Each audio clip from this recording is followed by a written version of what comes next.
믿을 수 있는 행정학 최욱진입니다. 오늘부터 최신 기출보건 문제를 최신 거서부터 쭉 한번 풀어볼 예정입니다. 그래서 2019년으로부터 쭉 한번 15회분을 정리를 해볼 건데요. 지나치게 쉬운 문제는 제가 요점만 간단하게 정리를 하고 넘어갈 거고요. 이번 기회를 통해서 어떤 문제들이 기출이 되었고 어떤 문제들이 좀 어려웠었나 포인트를 잡으면서 공부를 하시면 될 것 같아요.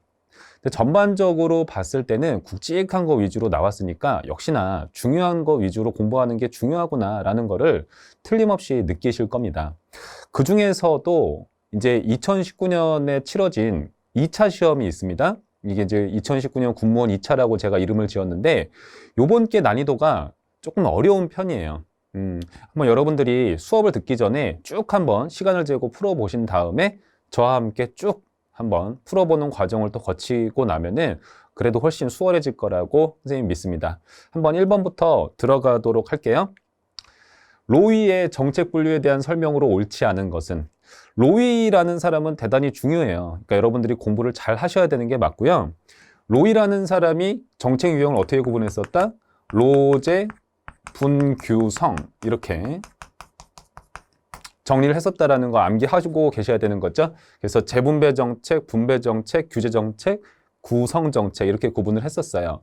그 중에서도 이 재분배 정책의 예시가 누진세, 그러니까 가진 자가 조금 더 세금 내라는 것이기 때문에 맞는 얘기가 되겠고, 정부의 조직 개편이라든가 기구 설치, 공식적인 제도를 개편하는 것이기 때문에 구성 정책이 맞습니다. 그다음에 연구보조금 지급이다. 특정인한테 어떤 편익을 제공을 하는 거잖아요. 그러니까 배분 정책이 맞죠. 근데 4번 선지 보시면 반발이나 강제성이라고 지금 언급을 했는데 집행 과정에서 저항이 발생한다라는 뜻입니다.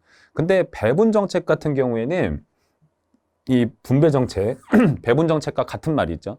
얘 같은 경우에는 안정적인 집행이 가능하잖아요. 그러니까 집행 과정에서 갈등이 발생하지 않는다라는 것을 중요한 특징으로 잡고 있었기 때문에 이 4번이 틀린 얘기가 되는 겁니다. 바로 정답이 4번이에요. 이런 것들은 쉬운 문제가 되는 거예요. 그 다음에 2번, 직업공무원제의 확립 요건으로 옳지 않은 것은, 선생님이 싫어하는 인사행정 제도가 직업공무원제라고 제가 얘기를 했었죠. 왜냐? 어리고 잠재성 있는 친구들을 갖다가 뽑는 인사행정 제도다.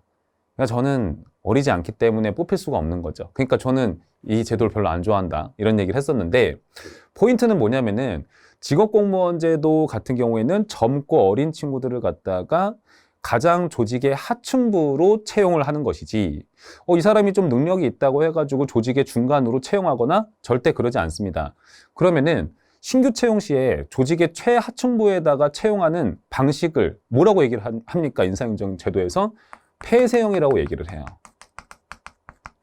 즉, 직업공무원제는 폐쇄형 제도에 기초를 하고 있는 것이죠. 그렇기 때문에 이 4번 선지에서 개방형 임용 이런 거 틀렸다는 겁니다. 그래서 정답은 일단 바로 4번이 되는 거예요. 행정의 안정성, 신분보장, 정년보장을 해주니까요. 평생 고용을 해주고 안정성을 보장한다. 그 다음에 보수의 수준이 적정하게 책정이 되어 있어야지 젊고 잠재성 있는 친구들이 조직에 들어올 수 있다. 이 말을 하는 겁니다. 쉬운 문제였어요. 자, 넘어가겠습니다. 3번, 우리나라 특별회계에 대한 설명으로 옳지 않은 것. 특별회계라는 것은 정부가 어떤 특정한 사업을 하거나 아니면 특정한 자금을 마련하거나 특정한 세입을 가지고 특정한 세출에 충당키 위해서 설치하는 큰 규모의 돈인데요. 법률로서 설치를 하는 게 맞는 거죠. 볼게요. 특별회계는 그래서 법률로서 설치하되 재정법에 규정한 그러한 법에 의하지 아니하고는 이를 설치할 수 없다. 예, 맞는 얘기가 되겠습니다. 2번에 재정 팽창을 예방할 수 있다. 바로 답이죠. 재정 팽창을 야기할 수가 있는 거죠. 어찌됐건 간에 특별회계라는 것도 정부 입장에서는 돈을 쓰는 거예요. 이걸 설치하려면 그러다 보니까 자칫하면은 정부 팽창이 야기될 수 있다는 단점이 있는 겁니다. 아주 쉬운 문제예요. 3번, 특별회계는 일반회계와 별도의 회계를 설치하는 것이죠. 이러한 점에서 단일성 원칙의 예외다. 자, 이거 기억하고 계셔야 됩니다. 단추, 특기, 요거 두 문자 제가 얘기를 했었죠. 단일성의 원칙의 예외가 추특기다. 추경예산, 특별회계 예산, 기금. 요거 4번, 특별회계 예산의 세입은 자체의 세입과 일반 회계 등의 전입금으로 구성이 될 수 있다. 자, 이거는 무슨 뜻이냐면은 예를 들어서 정부가 우편 사업 같은 거 하잖아요. 그러면 그 우편 사업을 통해 가지고 벌어들이는 수익이 있을 거 아니에요. 그걸로 정부 기업을 운영할 수도 있고, 돈이 좀 부족하다 싶으면은 일반 회계 예산으로부터 돈을 가지고 올 수도 있다. 우리나라는 이러한 회계와 회계 간의 전출입을 허용하고 있는 국가입니다. 중요한 선지예요. 무튼 문제는 쉬웠어요. 2번이 바로 정답. 4번. 현대행정의 기능적, 질적인 특징으로 옳지 않은 것은 이렇게 나왔습니다. 이 현대행정이라는 것 자체가 기본적으로 복잡 다양해지는 환경이라는 거죠. 그러다 보니까 행정조직은 유연하게 변할 수 있어야 되고, 그리고 전문성 같은 것들이 다 공무원들이 책정이 되어 있어야 되는 겁니다. 그 다음에 이 사람들이 부패할 수도 있는 거잖아요. 그래서 수시로 행정부를 갖다가 평가를 하고 이러한 체제가 확립이 되어 있어야 되는 거죠. 근데 보시면은 행정기구의 확대, 공무원 수 증가, 이거는 큰 정부를 얘기하는 거죠. 근데 그게 아니죠. 현대 행정 쪽으로 올수록 MPN과 같은 작고 능률적인 정부가 좋은 정부라고 얘기를 하는 거예요. 정부가 쓸데없이 막 이렇게 비대해진다, 이런 걸 좋아하지 않는다라는 겁니다. 그래서 이것도 정답이 바로 2번이 되는 거예요. 쉬운 문제였습니다. 자, 넘어갈게요. 5번. 책임성에 대한 설명으로 옳지 않은 것은, 이 책임성이라는 것은 기본적으로 국민에 대한 어떤 의무를 얘기를 하는 거예요. 의무죠. 근데 이 의무라는 것 자체가 법에 명시될 수도 있고 규범에 명시될 수도 있는 건데, 책임성은 그래서 둘로 나눕니다. 제도적인 책임이 있고 크게 봤을 때 자율적 책임이 있다. 이렇게 둘로 나눠요. 그럼 제도적 책임이라는 것은 법에 명시되어 있는 의무, 공무원의 의무라는 뜻이고, 자율적 책임이라는 것은 공무원 헌장과 같은 곳에 명시가 되어 있는 공무원의 의무라고 보시면 되는 겁니다. 그래서 이 제도적 책임이라는 것은 상당히 수동적인 거죠. 수동적이고 타율적인 책임이 되고, 자율적 책임은 여기 자율적이라고 써 있잖아요. 스스로 내가 알아서 공무원의 의무를 다하는 거예요. 얘는 대단히 능동적인 책임이 돼요. 근데 지금 1번 선지에서 파이너라는 사람이 나왔고 프리드리라는 사람이 나왔어요. 프리드리는 현대적 책임이라고 하고 파이너는 고전적 책임이라고 하는데, 이 제도적 책임이 고전적 책임이라고도 하거든요. 그 다음에 이 자율적 책임을 현대적 책임이다, 이렇게 표현합니다. 알아서 공무원이 열심히 일하는 것이다, 이런 얘기를 하는 거예요. 현대적 책임이라는 거는. 현대적 책임은 그래서 프리드리와 관련성이 깊고, 고전적 책임 같은 경우에는 파이너하고 관련성이 깊다, 이렇게 공부하시면 사실은 끝난 겁니다. 자, 그래서 볼게요. 관료의 내면적 기준에 의해서 내재적인 책임을 강조한다. 내면적 기준에 따라서 내가 양심에 따라 알아서 자발적으로 의무를 다하는 책임을 의미하는 겁니다. 그러면은 파이너가 아니라 프리드리 얘기가 되겠죠. 그래서 이거는 파이너가 아니라 프리드리이다, 이렇게 보시면 되고, 반대로 이 프리드리 같은 경우에도 법률, 입법부, 사법부, 국민 등에 의한 통제 등은 외부적 힘에 의한 통제로 확보되는 외재적 책임을 강조한다. 외부에서 억지로 의무를 다하도록 만드는 그러한 책임을 얘기를 하는 거죠. 이걸 갖다가 수동적이고 타율적 책임인 거잖아요. 그러니까 얘는 파이너하고 관련성이 있는 거다. 바로 정답이 1번이 되는 거예요. 2번. 롬잭과 더브닉의 행정 책임의 유형을 구분을 했었는데, 강조되는 책임성의 유형은 조직의 특성에 따라서 달라진다. 이 롬잭과 더브닉 같은 경우에는 두 개의 기준을 제시했어요. 통제의 강도가 강하냐 약하냐, 그것과 통제의 원천이 조직 외부에 있냐 내부에 있느냐에 따라서 행정 책임의 유형을 4가지로 구분했다, 이렇게 보시면 되겠습니다. 그 다음 3번에 신공공관리론 책임을 확보하기 위해서 객관적 체계적, 자, 성과 측정이 중요한 거죠. 계량화를 잘해야 됩니다. 책임성은 수단적 가치이다, 이거 맞는 얘기죠. 그 공정복지 형평자는 수단적 가치입니까, 아니면 본질적 가치입니까? 본질적 가치죠. 그러니까 책임성은 수단적 가치에 해당한다. 정답 1번. 어려운 문제 아니었어요. 6번. 그 다음에 임시체제에 해당하지 않는 것은, 이 임시체제라는 것 자체가 행정학 총론에서 이제 나왔던 건데, 관료제가 있고 원래 전통적인 그 행정이라는 것은 관료제에 기초를 했었잖아요. 근데 이 관료제가 변화하는 환경에 제대로 적응을 잘 못하다 보니까 이 관료제를 비판하면서 등장한 게 바로 탈관료제라는 거죠. 이 탈관료제 자체가 에도크라시, 임시체제, 이거랑 같은 말이다. 이렇게 제가 수업을 했었던 바가 있습니다. 근데 이거의 종류가 되게 많다라고 우리가 공부를 했었잖아요. 이 종류에 매트릭스 조직, 네트워크 조직, 태스크포스와 같은 위원회 조직은 다 들어가는 거예요. 근데 여기서 귤릭이다, 귤릭 조직이다 이랬어요. 귤릭이라는 사람은 기본적으로 행정 이론으로 따져봤을 때 관리주의에 들어가요. 근데 관리주의라는 행정 이론은 관료제에 기초를 두고 있지 않습니까? 그래서 바로 얘가 3번이 정답이 되는 거예요. 어려운 문제가 아니었습니다. 넘어갈게요. 7번. 행태론적 접근에 대해서 옳지 않은 것은 이랬어요. 그 행태론이라는 것 자체는 야, 저 사람은 왜 저렇게 행동할까? 우리는 그런 고민 많이 하잖아요. 어떤 행동의 원인을 탐구하는 접근을 얘기를 하는 거죠. 그래야지 조직 관리를 잘할 수 있으니까. 그래서 어떤 행동이 있다라고 하면은 이 행동에 영향을 미치는 원인을 찾아가지고 이 원인과 결과의 법칙을 살펴보는 거죠. 그래서 인과관계를 드러내는 겁니다. 저런 행동을 하는 이유는 이러한 원인 때문이야. 이걸 밝혀내는 거죠. 그래서 이것은 행태론적 접근은 이 법칙을 발견한다는 건 철저하게 보편적인 과학적 법칙을 찾으려고 하는 과학성 추구를 기반으로 한다는 겁니다. 그래서 과학성과 관련된 표현이 1번 선지에서 논리실증주의가 있고요. 그 다음에 2번에 계량분석법. 사이먼이라는 사람은 이 논리실증주의를 자연과학에서 적용을 하고 있었는데 이거를 사회과학에 그대로 적용할 수 있다고 믿었었고, 다만 사회과학은 자연과학과 다르게 추상적인 개념이 조금 많다. 예를 들어서 야, 누구는 성실해. 이러면은 이거는 사이먼이 생각할 땐 추상적인 거예요. 야, 저 사람은 출석률이 높아. 이러면 사이먼은 객관적이다 이렇게 봅니다. 그래서 조금 더 구체적인 개념으로 바꿔내거든요. 그런 계량화를 추구합니다. 그 다음에 3번에 가치 개입이다. 이 부분은 이제 틀린 거죠. 그 4번 선지에서 규칙성이라는 거는 과학성과 맞닿아 있는 편이기 때문에 맞고요. 이 사이먼 같은 경우에 행태주의는 가치에 대한 연구와 사실에 대한 연구가 있다고 했을 때 여기를 강조를 하는 거죠. 물론 가치에 대한 연구가 있다라는 거는 인정은 해요. 근데 이걸 할 필요는 없다라고 봅니다. 검증 가능한 사실적인 연구를 해야 된다라는 점을 매우 어필하고 있으므로 3번이 틀렸다. 어려운 문제 아니었어요? 자, 8번.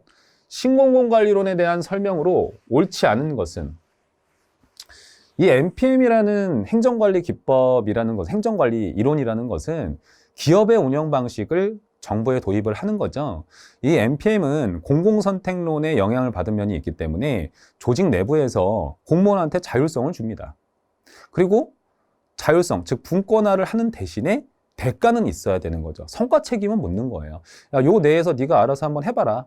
대신에 거기에 대해서 책임은 져야 된다. 이런 식으로 조직 관리합니다. 1번, NPM에서는 권한 분산과 하부 위임이다. 이게 다 분권화잖아요. 이게 분권화입니다. 관리자의 자율성과 책임성을 강화시킨다. 성과 책임을 묻는다는 거예요. 근데 보시죠. 4번 선지 볼게요. 내부 규제를 강화한다. 1번 선지하고 이게 반대되는 개념이잖아요. 이거 완화한다라고 해야지 맞는 거죠. 그래서 정답 바로 4번이에요. 굉장히 풀만하죠. 2번. NPM은 민간 부문의 경영 방식을 적용한 겁니다. 그래서 고객에 대한 대응성을 높이고자 하는 그런 고객주의를 특징으로 하고 있고요. 그 다음에 3번. NPM은 가격 메커니즘과 그렇죠. 경쟁 원리 이런 것들이 다 기업에서 활용하는 방법들이에요. 공공 서비스의 제공을 강조한다. 정답 4번입니다. 9번. 피터스가 제시한 정부개혁 모형에 대한 설명으로 옳지 않은 것은 이랬어요. 이 피터스 모형은 기본적으로 피, 시, 신, 탈, 참 이렇게 네 가지 모형으로 나뉜다고 제가 얘기를 했었고, 이 네 가지 모형이 모두 다 전통적 관료제를 비판하는 모형이라고 수업을 했었어요. 그래서 얘는 시장 모형, 얘는 신축 모형, 얘는 탈규제 모형, 얘는 참여 모형을 얘기를 하는 겁니다. 탈규제 모형 같은 경우에는 정부 내부의 규제를 너무 많이 하지 말자는 거예요. 근데 전통적 관료제는 너무 많은 규칙을 통해서 조직 구성원을 옥죄였다라고 비판을 합니다. 규제를 많이 하지 말자는 거예요. 근데 3번 선지에 보시면 탈규제적인 정부 모형에서는 시장 규제 완화를 통해서 시장 활성화를 추구하기 위해 정부 권한을 축소해야 한다라고 본다. 이게 틀린 거예요. 시장 규제 완화가 아니라 조직 내부 규제를 완화해야 된다. 이렇게 얘기를 하는 겁니다. 그래서 공무원의 자율성과 창의성을 증진하도록 노력해야 된다. 3번이 바로 정답이었어요. 다른 것도 보겠습니다. 시장 정부는 공공 서비스가 얼마나 저렴하게 능률성을 본다는 얘기죠. 공급되느냐를 주된 공익 판단 기준으로 삼는데 서비스 이용권 등 소비자의 선택권을 중시한다. 다 고객주의 같은 것들을 담고 있고, 참여정부 모형에서는 기존의 결정은 너무 집권적이었는데 이제 분권화하자는 거죠. 그래서 조직 하층부 일선 공무원이나 시민들의 의사결정 참여 기회가 최대한 보장이 될 때 공익이 확보된다. 참여를 강조하는 모형. 4번, 유연조직 모형, 신축 모형이라는 것은 변화하는 환경에 잘 적응할 수 있어야 된다는 거예요. 정부 조직의 항구성을 타파한다. 여기서 말하는 항구성이라는 것은 경직성을 의미합니다. 너무 딱딱하다. 변화하는 환경에 적응 잘 못한다는 거예요. 타파하여 비용 절감하고 공익을 증진할 수 있다라고 본다. 그럼으로써 변화하는 환경에 적응할 수 있다라고 보는 거예요. 정답 3번. 지금 우리 9번까지 풀었는데 제 기준에서, 그리고 또 제 기준에서만 보는 게 아니라 우리가 일반 합격자들, 합격했었던 친구들을 기준으로 한번 제가 살펴봤을 때 9번까지는 무난한 문제였습니다. 어려운 건 없었어요. 10번. 중앙인사기관 독립합의형의 장점으로 옳지 않은 것은 이랬습니다. 자, 우리가 인사행정기관의 유형이라고 했을 때 크게 보면은 3가지가 있다. 이렇게 정리하셔도 좋은데요. 첫 번째, 독립합의형이라는 게 있어요. 이 독립합의형이라는 것은 위원회형이다 이렇게도 얘기를 해요. 펜들턴법에 의해서 설치된 미국의 연방인사위원회가 대단히 대표적인 예시이고요. 여기서 말하는 독립이라는 것은 행정부 외부에, 그러니까 행정부와 별도로 떨어져 있다는 거예요. 행정부 소속이 아니라는 뜻. 이 합의형이라는 것은 의사결정을 할 때 혼자 하지 않는다는 거죠. 여럿이서 모여서 한다는 겁니다. 그렇기 때문에 4번 선지 보시면 독립합의형은 인사행정의 책임 소재를 명확하게 할 수가 없는 거죠. 왜냐? 어떤 의사결정을 할 때 여럿이서 모여서 해요. 그러면 누구 책임이야? 이렇게 할 수가 없는 거잖아요. 다 모두가 책임을 분산해서 갖는 거예요. 그래서 4번이 바로 정답입니다. 일단은. 자, 1번. 역관주의 영향력을 배제한다. 행정부로부터 독립되어 있으니까. 인사행정의 공정성을 확보할 수 있다. 자, 2번. 다수 위원들에 의해서 인사행정에 관한 결정을 한다. 그러니까 분권적인 거죠. 신중한 의사결정을 할 수 있다. 신중하는 맞아요. 3번. 중요한 이익집단들의 대표자를 합의체에 참여시킴으로써 인사행정에 대한 이익집단의 요구를 균형 있게 수행할 수 있다. 그만큼 여럿이서 모여서 결정한다는 뜻이에요. 그렇게 생각하시면 됩니다. 이거 독립합의형이라는 게 있고, 다른 유형이 비독립 단독형이라는 게 있죠. 비독립 단독형이라는 건 뭐냐면은 행정부 소속이라는 뜻이에요. 인사행정기관이. 그리고 의사결정할 때 한 사람이 한다는, 단독으로 한다는 뜻입니다. 이거 같은 경우에는 그래서 부처형이라고도 해요. 우리나라의 인사혁신처는 비독립 단독형에 들어갑니다. 그래서 얘는 행정 책임이 대단히 명확하죠. 단독적으로 하니까. 그 다음에 나머지가 절충형이다. 이렇게 3가지 유형이 있다는 것도 제가 한번 짧게 정리를 해봤습니다. 10번까지도 어려운 건 없었습니다. 11번. 예산 집행의 신축성을 확보하기 위한 제도가 아닌 것은 이렇게 나왔네요. 그 예산 집행 과정, 회계연도에서는 여러 가지 예측하지 못했던 사건들이 발생할 수 있기 때문에 신축성 확보 방안들이 필요하죠. 제가 이 문제는 항상 한 문제가 나온다라고 가르쳐 드리고 있죠. 근데 신축성 확보를 위한 제도도 있지만 의회가 의결한 대로 그대로 집행하는 것도 중요하므로 통제 확보 방안들도 여러 가지가 있습니다. 특히 이제 배정과 재배정이 대표적이라고 제가 말씀을 드렸었는데요. 신축성을 확보하기 위한 제도가 아닌 것은 바로 3번 배정과 재배정이 정답이 되는 거죠. 총괄예산제도, 추경예산 같은 것도 다 신축성 확보 제도. 이용과 전용이라는 것 자체가 자금의 융통이잖아요. 그러니까 얘도 당연히 들어가고, 계속해서 지출할 수 있도록 마련해둔 계속비, 그리고 혹시 모를 일에 대비해서 마련해두는 비상금인 예비비, 이런 것들도 다 신축성 확보 방안이 되겠습니다. 예비비 같은 경우에도 이번에 코로나 사태가 터지면서 혹시 모를 일에 대비를 해두는 거거든요. 그러니까 이번에 예비비를 다 끌었을 수 있었던 겁니다. 배정과 재배정이라는 건 이런 거죠. 우리가 집행 과정에서 보면은 기재부 장관이 이제 의결을 다 하고 나서 예산안에 대해서 의회가, 기재부 장관이 중앙관서에다가 야, 의회가 이렇게 의결을 했으니까 요런 한도 내에서 돈 써라라고 알려주는 거예요. 이걸 갖다가 배정이라고 하는 거죠. 그 다음에 그러면 중앙관서도 자기 밑에 있는 산하기관에다가 야, 의회에서 이렇게 의결했대 라고 하면서 알려주면서 돈을 배정을 해주는 거예요. 이걸 갖다가 재배정이다, 그렇게 들어가는 겁니다. 이 재배정이라든지 배정이라는 것은 의회가 의결한 대로 알려주는 것이기 때문에 이거는 통제확보 방안에 들어가는 것이다, 이렇게 제가 수업을 했던 바가 있는 거죠. 그래서 얘는 어려운 문제는 아니었습니다. 제가 얘기했던 거죠. 12번 립스키의 일성관료제론에 대한 설명으로 옳은 거죠. 기본적으로 여러분들이 이거 보시자마자 이 립스키의 일성관료제론 같은 경우에는 정책 집행 모형 중에서 하향식 모델인가요? 아니면 상향식 모델인가요? 상향식 모델이죠. 상향식 접근이에요. 그거는 상향식 접근 같은 경우에는 일선 집행 현장의 불확실성을 인정하는 관점이 되는 거죠. 공무원이 어떤 업무를 집행하다가 내가 예측하지 못한 일이 발생할 수도 있다라고 보는 관점이에요. 그러니까 공무원한테 재량권을 줘서 그걸 해결할 수 있게끔 만들어 주어야 한다라고 주장한 사람이 립스키가 되는 거죠. 그렇기 때문에 4번의 집행 현장에서 일선 관료의 재량권을 인정해 주는 관점이다. 바로 4번 정답이에요. 그리고 이제 포인트를 하나 더 잡자라고 하면은 상향식 접근과 반대되는 개념이 뭐였습니까? 이게 이제 하향식 접근이 되는 거죠. 그래서 하향식 접근 같은 경우에는 집행 현장에서 무슨 일이 일어날지를 미리 다 우리가 예측을 하고서 정책을 집행하자는 거예요. 그러니까 공무원들한테 재량권을 줄 필요가 없다라고 얘기를 하죠. 이런 포인트 한번 잡았습니다. 다음 문제 볼게요. 12번까지도 어려운 게 없었어요. 13번. 시장 실패 원인과 그 대응 방식으로 옳지 않은 것은 공공재의 비배제성으로 인한 무임승차 문제다. 그래서 이건 공공재는 무임승차 문제가 발생을 하기 때문에 정부가 직접 공급을 해야지 시장에서 공급할 수가 없다라고 얘기를 하죠. 그다음 2번. 규모의 경제로 인한 독점 현상이다. 독과점 같은 것들이 나타날 수 있다는 거죠. 그래서 제가 시험 공부는 외롭고 독하게 이렇게 가르쳐 드렸던 거예요. 직접 공급하거나 규제를 하거나.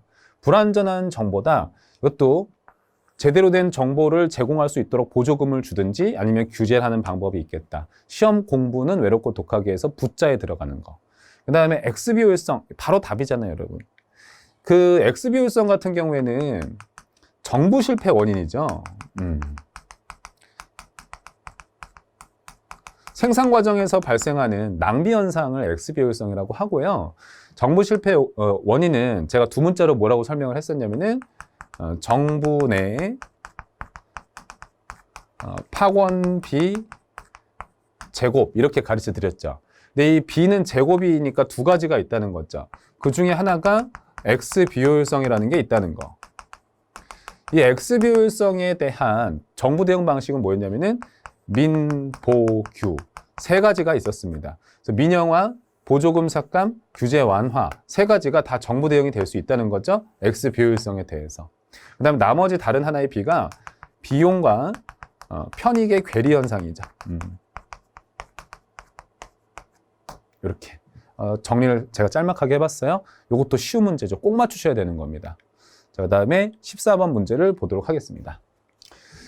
이 14번 문제는 조직 구조론 얘기죠. 이것도 제가 평상시에 많이 강조했던 부분이에요. 조직의 구조적 특성에 대한 설명으로 옳지 않은 것. 규모가 커질수록 복잡성이 커진다. 이런 거 보자마자 바로 표 그리셔야 됩니다. 무슨 표죠? 복, 공, 집. 조직 구조를 결정짓는 기본 변수들이죠. 딱 그리고 나서 그 다음에 상황 변수를 그려야 되는 거죠. 그 중에 하나가 규모라는 게 있었다는 거죠. 규모가 증가하면은 얘네들이 어떻게 된다? 뿔, 이 이렇게 된다라고 제가 가르쳐 드렸죠. 그렇기 때문에 규모가 커지면 복잡성이 커진다. 규모가 커질수록 공식화가 낮아지는 게 아니죠. 그러니까 규모가 커질수록 공식화가 증가된다. 바로 2번 정답이에요. 맞추셨기를 바랍니다. 그 다음에 비일상 기술이라는 게 있다. 이게 이제 증가가 된다는 거잖아요. 복잡성이 높아진다. 빅, 마 이렇게 가르쳐 드렸죠. 맞는 얘기. 그 다음에 불확실성이 증가된다. 이렇게 보면은 얘도 똑같다. 빅, 마 이렇게 된다고 가르쳐 드렸죠. 불확실성이 높을수록 복잡성이 커진다. 그러니까 바로 2번 정답이에요. 이것도 쉬운 문제입니다. 다 쉽다고 해가지고 미안합니다, 여러분. 근데 이제 제가 이제 가르치다 보면은 합격하는 친구들의 그런 그걸 알잖아요. 어느 정도를 맞추는지. 그래서 제가 그 기준에서 조금 엄격한 기준에서 얘기를 하는 거니까 이해하고 접근하시면 돼요.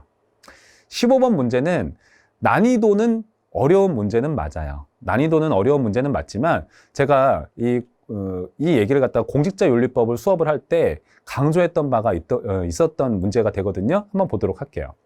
공직자윤리법에서 규정한 퇴직공직자의 취업 제한의 내용으로 옳은 거죠. 옳은 거. 자, 보기를 보면 기간 업무 기준 취업 심사 대상자는 업무 기준 심사 대상자라고 얘기를 했네요. 업무 기준 취업 심사 대상자는 기본적으로 공개 의무자한테 해당이 되는 거예요. 공개 대상자. 높으신 분들이죠. 1급 이상. 자, 다른 법률에 특별한 규정이 있는 경우를 제외하고는 퇴직 전 몇 년 전부터 퇴직할 때까지 근무한 기관이 그 사람이 취업한 취업 제한 기간에 대해서 처리하는 업무를 갖다가 퇴직한 날로부터 몇 년 동안 취급할 수 없도록 만드는 제도가 되는 것이다. 그러니까 그 사람이 취업 심사를 해가지고 취업 제한 기간에 통과를 해서 취업 제한 기간에 취업을 했다 치더라도 기간 업무 기준의 어떤 제한에 걸려버리게 되면은 취업을 했다 하더라도 업무 취급은 못한다는 뜻이에요. 그래서 여기서 포인트는 뭐냐면은 업무 취급 제한, 업무를 퇴직한 날로부터 몇 년 동안 취급할 수 없다라는 것 자체는 업무 취급 제한을 얘기를 하는 거거든요. 업무 취급 제한. 업무 취급 제한 같은 경우에는 숫자가 둘이라고 암기를 하셔야 돼요. 그래서 2년부터 퇴직한 날로부터 2년 동안 취급할 수 없다. 그래서 정답은 바로 2번이 되는 겁니다. 그래서 이제 취업 제한이라는 게 있고 업무 취급 제한이라는 게 있어요. 그래서 업무 취급 제한 같은 경우에는 취업을 했다 치더라도 일을 그 전에 근무했던 곳에서 다뤘던 일을 할 수 없어. 이렇게 걸어버리는 거죠. 높으신 분들에 대해서. 그래서 요거는 2년이다. 이렇게 정리하시면 되고, 그 다음에 취업 제한이라는 것도 있어요. 취업하는 것 자체를 막는 거죠. 이거 같은 경우에는 5년, 3년이 되는 거죠. 이렇게 여러분들이 정리해 두셨으면 되는 겁니다. 좋은 문제예요. 그렇다고 해서 뭐 엄청 어렵다 그런 건 아닙니다. 자, 맞출 수 있었다라고 생각이 듭니다. 16번. 정책평가의 외적 타당성 저해 요인에 대해서 해당하는 것은 이랬어요. 그 내적인 타당성이라는 게 있고 외적인 타당성이라는 게 있죠.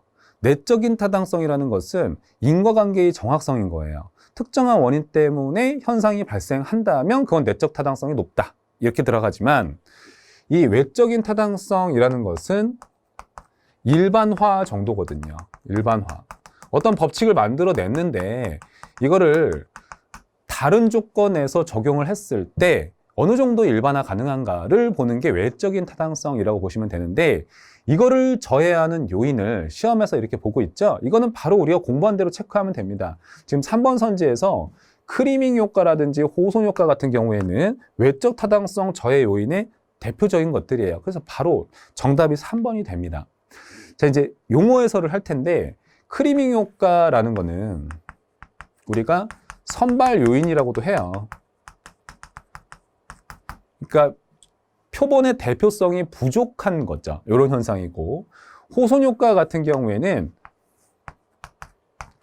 피실험자의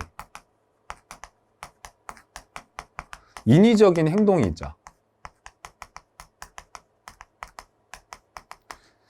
자기가 실험자의 의도를 알고 그냥 자기가 다른 행동을 해버리는 거예요. 예를 들어서 축구팀을 제가 구성을 하려고 볼 한번 미리 차봐라 이렇게 시켰는데 잘 차는 사람이 일부러 못 차는 척 하는 거죠. 뭐 그런 얘기들이 호손 효과라고 보시면 되겠습니다. 얘네들은 다 외적 타당성 저해 요인이다. 쉬운 문제였어요. 그 다음에 17번 문제 볼게요.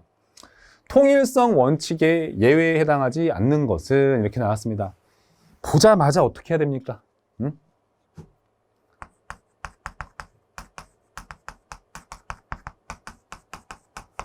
통목수 특기 이렇게 정리를 하셔야 되는 거죠.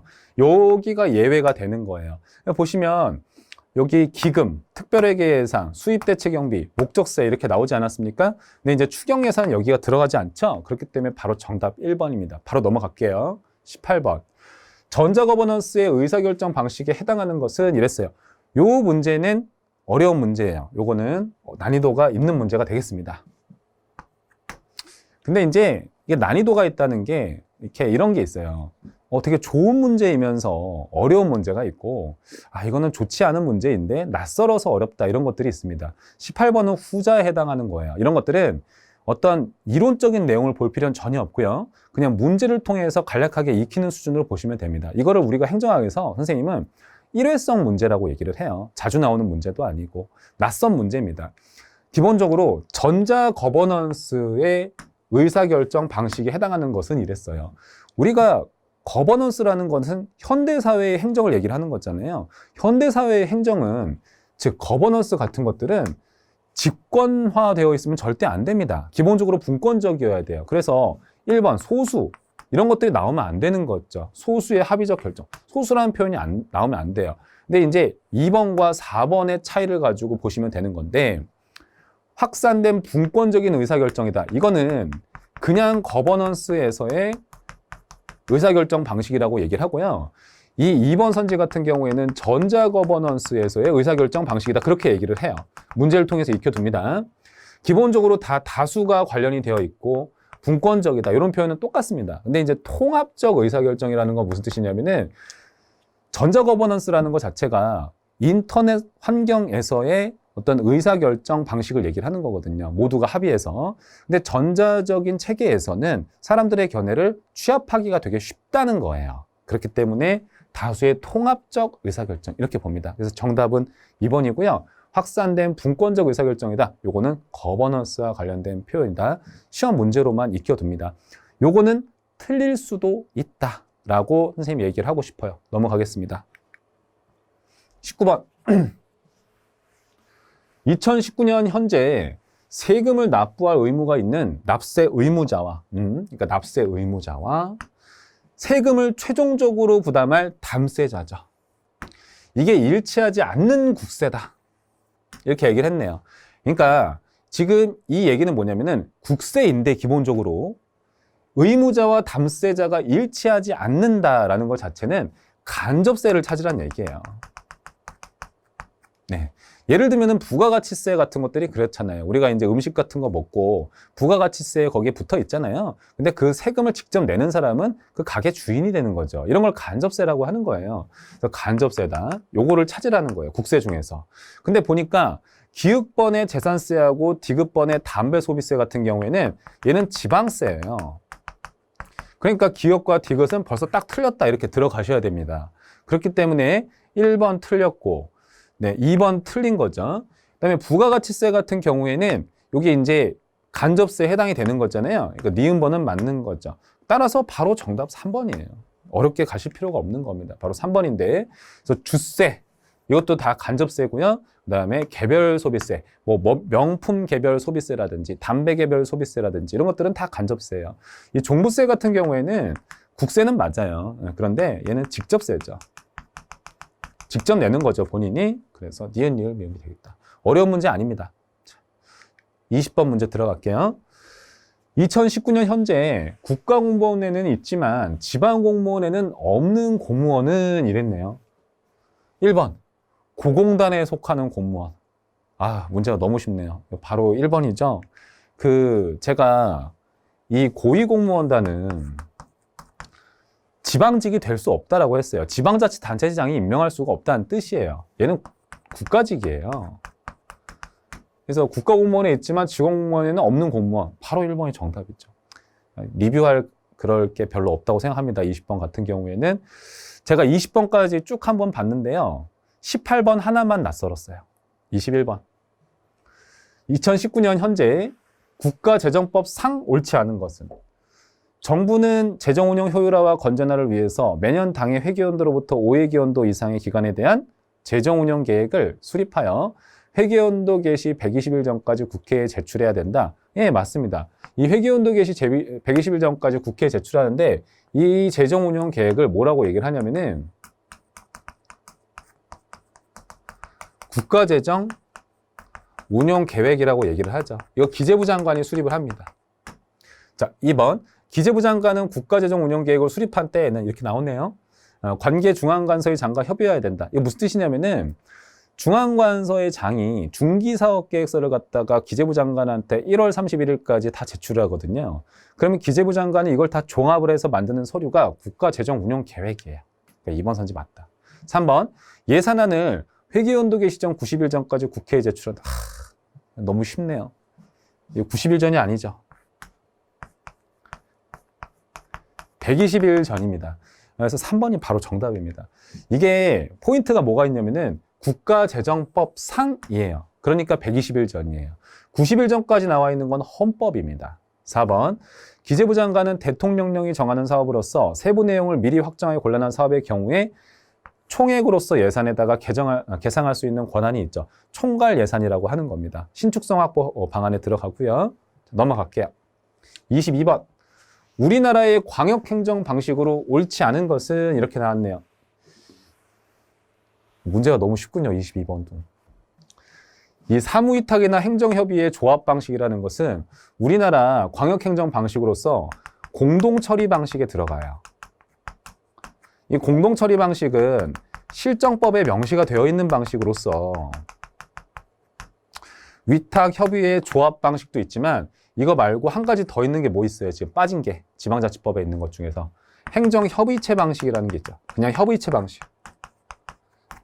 그래서 협의체, 위탁협의의 조합이라는 것은 다 광역행정 방식으로서 공동처리 방식에 들어가는 방식들이다. 이 협의체라는 것은 지방자치단체의 장과 의회 의장 간의 연합체가 되는 거죠. 4번에 민영화는 관련성이 없습니다. 정답 4번. 23번. 이 23번 문제가 제가 봤을 때는 대단히 국무원스러운 문제인 듯 하면서도 전체적으로는 어떻게 보면 센스로 좀 풀 수도 있었던 문제예요. 하지만 선생님이 어려운 편이다 이렇게 문제를 잡아두겠습니다. 아까 제가 난이도, 그러니까 어려운 문제라고 했을 때 아까 18번 문제 있어요. 그거 하나 잡았습니다. 그 다음에 요거 23번 문제 잡아두겠습니다. 자, 그 다음에 들어갈게요. 군무원에 대한 설명을 옳지 않은 거. 군무원 봉급에 관한 사항은 국방부 장관이 정한다. 그거는 안 되죠. 왜 그러냐면 이 군무원이라는 것 자체가 기본적으로 국가직에 들어가요. 근데 국가직 공무원의 봉급에 대한 사항은 국방부 장관이 정하는 게 아니라 대통령이 정해요. 그렇기 때문에 대통령령으로 정하는 겁니다. 그래서 이거는 1번이 바로 정답이 되는 거예요. 일단 군무원은 법관검사, 헌재, 헌법연구관 등과 같이 특정직입니다. 요거는 맞는 얘기죠. 3번, 군무원은 군인에 준하는 대우를 한다라고 나와요. 이제 군무원 인사법에 나오는데 예를 들어서 뭐 중요한 선지는 아니라고 봅니다. 9급 군무원이다. 9급에 해당하는 군무원이다. 라고 하면은 하사의 대우를 한다라고 나와 있습니다. 참고해요. 외우지 마세요. 4번, 우리나라 국적과 외국 국적을 함께 가지고 있는 사람은 군무원에 임용이 될 수 없습니다. 대신에 우리나라 국적은 반드시 있어야 돼요. 근데 동시 확보 이런 거는 안 된다라는 거죠. 그래서 4번도 맞다.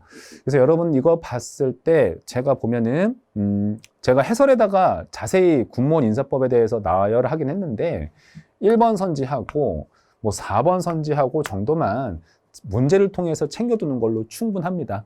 요거는 틀릴 수도 있겠다. 그렇게 제가 잡았습니다. 넘어갈게요. 2019년 현행 법령상 지방교부세에 대한 설명으로 가장 옳은 것.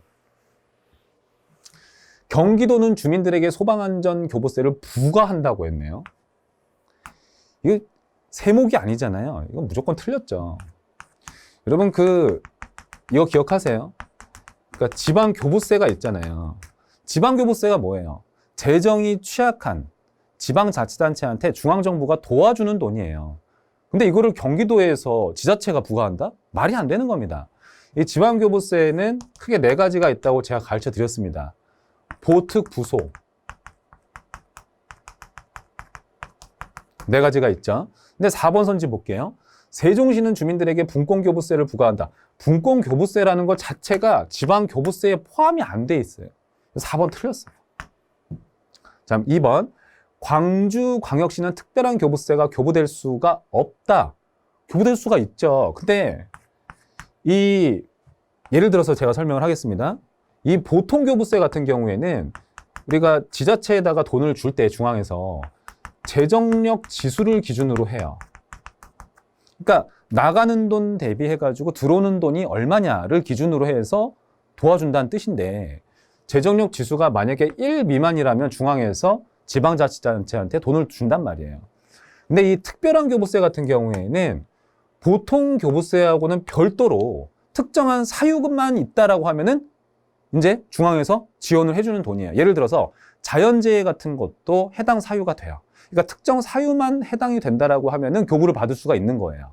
그렇기 때문에 광주광역시는 특별교부세를 교부할 수 있다 이렇게 되는 거죠. 그래서 결과적으로 가장 답인 거는 일단 3번이 되는 거예요.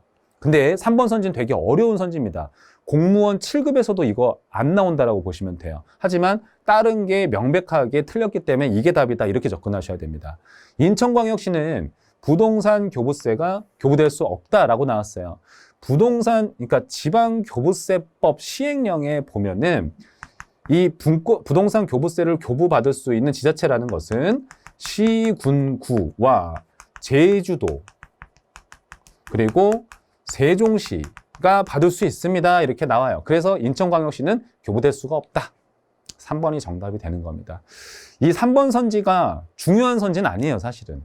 공무원 7급에서도 안 나오는 거니까. 근데 지금 1번, 2번, 4번 같은 경우에는 그냥 알고 있어야 되는 겁니다. 교부세를 이해하고 있었다라고 하면은 맞출 수 있는 문제가 되겠다. 그래서 어려운 문제에 넣지 않겠습니다. 25번. 2019년 현행법상 일정한 자격을 갖춘 외국인에게 허용되는 제도는 모두 몇 개인가 이렇게 들어왔어요.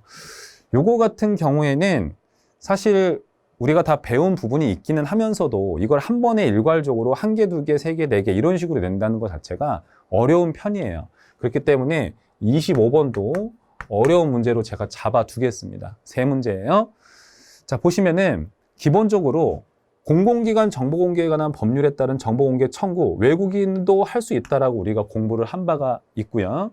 그 다음에 조례제정과 개폐청구 제도도 우리가 할 수 있다. 이렇게 배웠어요.